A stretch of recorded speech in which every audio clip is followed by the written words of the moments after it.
নমস্কার বন্ধুরা, welcome to ST unique sports. বন্ধুরা, এই ভিডিওটা হতে চলেছে শুধুমাত্র ইস্টবেঙ্গলকে নিয়ে।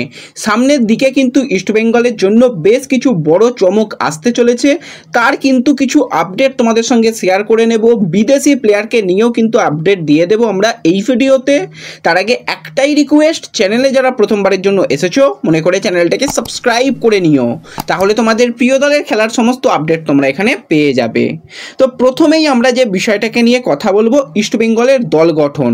তো সামনের যেটা সামার ট্রান্সফার উইন্ডো রয়েছে সেখানে কিন্তু আমরা বেশ কিছু ইস্টবেঙ্গল দলের চেঞ্জেস দেখব। বিশেষত ইস্টবেঙ্গল যেটা চাইছে যে বিদেশি বিভাগকে কিন্তু আরও অনেকটা শক্তিশালী করতে, এমন কিছু বিদেশি প্লেয়ারকে নিয়ে আসা হবে যারা কিন্তু অল্প এজ এবং তাদের মার্কেট ভ্যালু অনেকটা ভালো, কোয়ালিটির দিক থেকে অনেকটা বেটার কোয়ালিটির প্লেয়ারকে নিয়ে আসা হবে। এই সিজনে সবথেকে ভোগান্তির জায়গা হয়েছিল কয়েকজন বিদেশি প্লেয়ারকে নিয়ে, তাদের এজ, তাদের ইনজুরি সমস্যা, তাদের ফিটনেস ইস্যু, সেই সমস্ত সমস্যা। তো পরের সিজনে তাদের তো ছাড়া হবেই, সাথে সাথে কিন্তু যেটা বললাম বিদেশিদের অনেকগুলো পরিবর্তন হবে।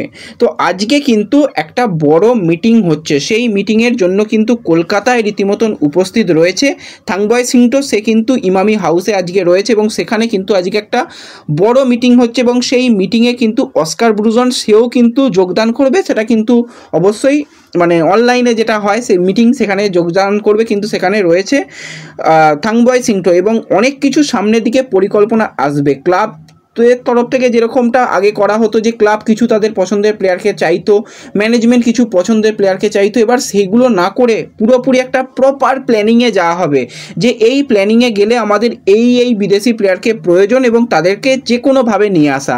সেই কাজটাই কিন্তু থাংবয় সিংটোর করবে এবং সেই নিয়ে কিন্তু আজকে একটা জরুরি মিটিং রয়েছে।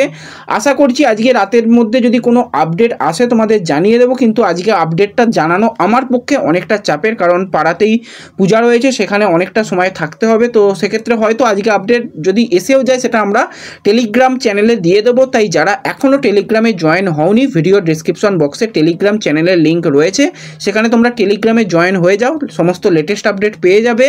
এছাড়া তোমরা ফেসবুকে গিয়ে এসডি ইউনিক স্পোর্টস সার্চ করে ফেসবুক পেজে জয়েন হতে পারো, সেখানেও কিন্তু সমস্ত আপডেট পেয়ে যাবে।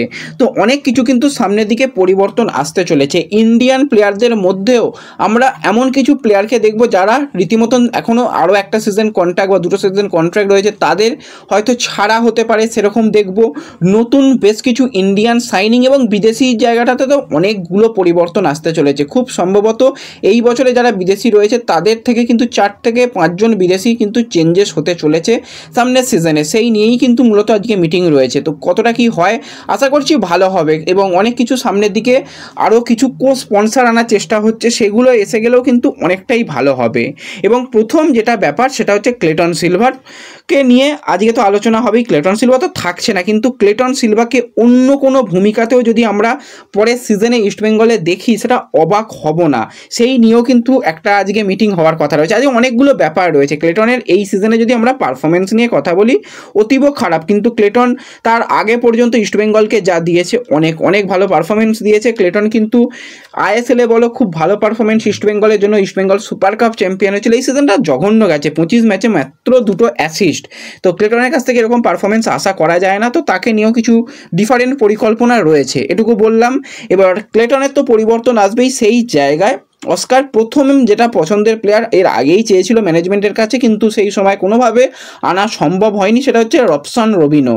তো এই উইঙ্গার কাম স্ট্রাইকার কাম অ্যাটাকার এই প্লেয়ারকে কিন্তু নিয়ে আসার জন্য একদম অল আউট চেষ্টা করবে ইস্টবেঙ্গল। তাকে আনতে গেলে একটা স্যালারিটাই একটু ব্যাপার, স্যালারিটা নেগোসিয়েশন করা হবে। যদি সব কিছু ঠিকঠাক থাকে তাহলে কিন্তু এই ব্রাজিলিয়ানের পরিবর্তে ব্রাজিলিয়ানকে আমরা দেখতে পেতে চলেছি।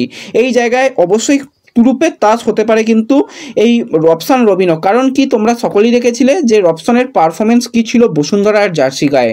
অস্কারের আমলে সবথেকে সেরা অস্কারের বিদেশি যদি কোনো প্লেয়ার হয়ে থাকে সেটা হচ্ছে রবসন, এবং বসুন্ধরার হয়ে 76 ম্যাচে 75 এই 55টা গোল এবং 44টা অ্যাসিস্ট জাস্ট মুখের কথা নয়, এই লেভেলে তার পারফরমেন্স এএফসিতেও যথেষ্ট ভালো পারফরমেন্স ছিল এবং কোয়ালিটি প্লেয়ার, নিঃসন্দেহে কোয়ালিটি প্লেয়ার এবং বয়সটাও তার কম। তার সাথে যদি দুটো সিজনেও কন্ট্রাক্ট করা যায়, এখন বর্তমানে 29 বছর বয়স, তো দুটো সিজন কন্ট্রাক্ট করা গেলেও কিন্তু খুবই ভালো একটা ইস্টবেঙ্গলের জন্য অপশান হবে। সেই সমস্ত নিয়েও কথাবার্তা হচ্ছে এবং সামনের দিকে আরও বেশ কিছু আমরা বড় চমক দেখতে পেতে চলেছি। সেগুলো অনেক কিছুই আপডেট আসবে, পরে তোমাদের জানিয়ে দেবো। ব্যাস এই ভিডিওতে এইটুকুই ছোট্ট আপডেট তোমাদের সঙ্গে শেয়ার করলাম।